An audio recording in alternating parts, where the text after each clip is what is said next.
Ray.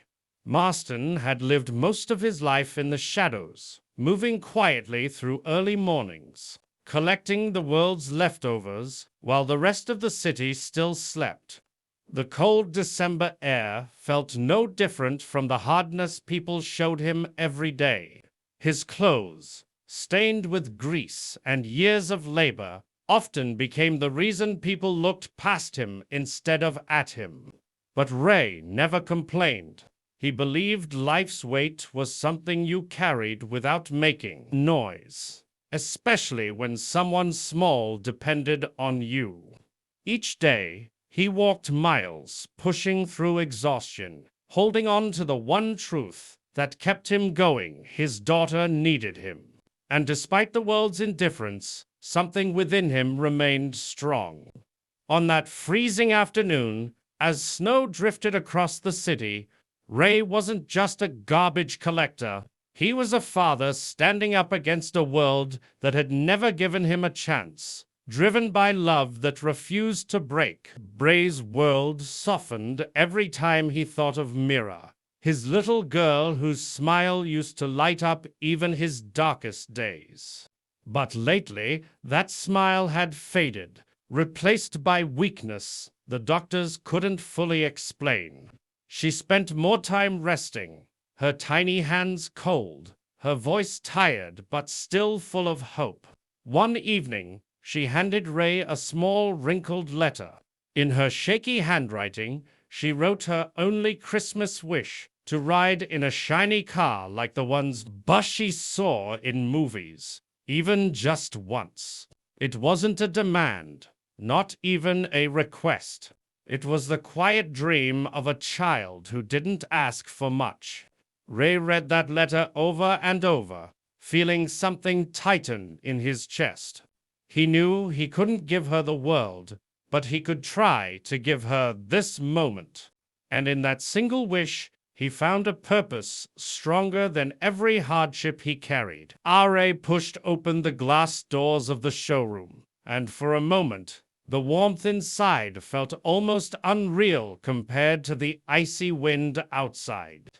Everything around him gleamed: polished floors, sparkling chandeliers, and cars so perfect they looked like they belonged in another world entirely.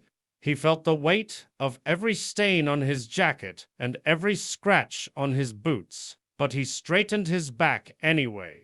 This wasn't about him. It was about Myra's dream.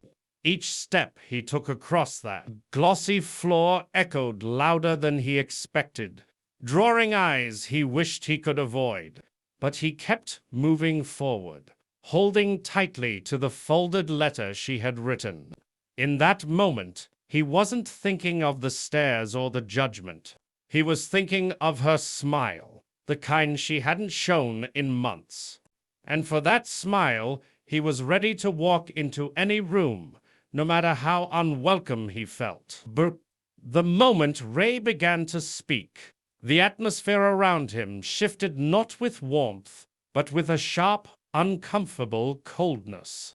A few staff members exchanged amused glances, whispering just loud enough for him to catch pieces of their mockery.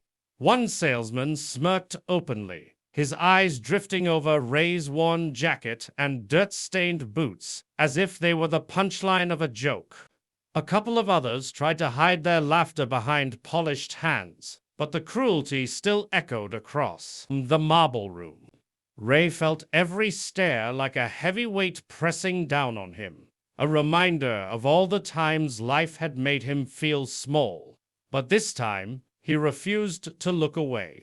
He kept talking, his voice steady, explaining his daughter's simple dream, hoping anyone would hear the sincerity behind his words.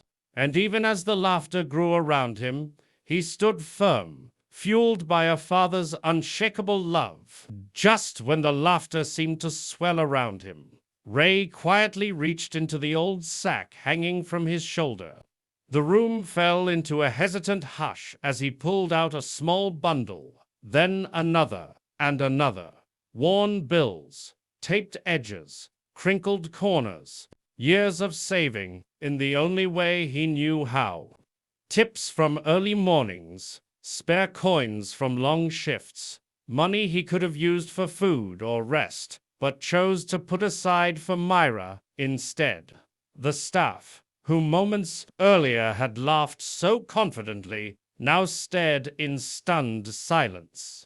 Their smirks faded as they realized this wasn't a man chasing a fantasy. This was a father who had given every piece of himself for a single moment of joy for his child. The room's judgment evaporated, replaced by something closer to shame.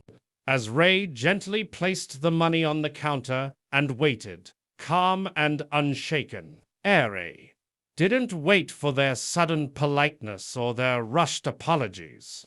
His focus was already somewhere else on Myra's face, when she would see what he had done for her. When the keys were finally placed in his hand, he held them not with pride, but with quiet gratitude, knowing what this moment meant. As he stepped into the driver's seat of the Rolls-Royce, the soft leather and warm lights felt unreal, yet the purpose behind it kept him grounded. He drove slowly out of the showroom, the same staff who mocked him now watching in absolute silence. Outside, snowflakes drifted down like a blessing, settling gently on the car as it rolled into the night. In that moment, Ray wasn't defined by his job, his clothes, or the world's judgment. He was defined by the depth of his love, strong enough to rise above every barrier life put in his way.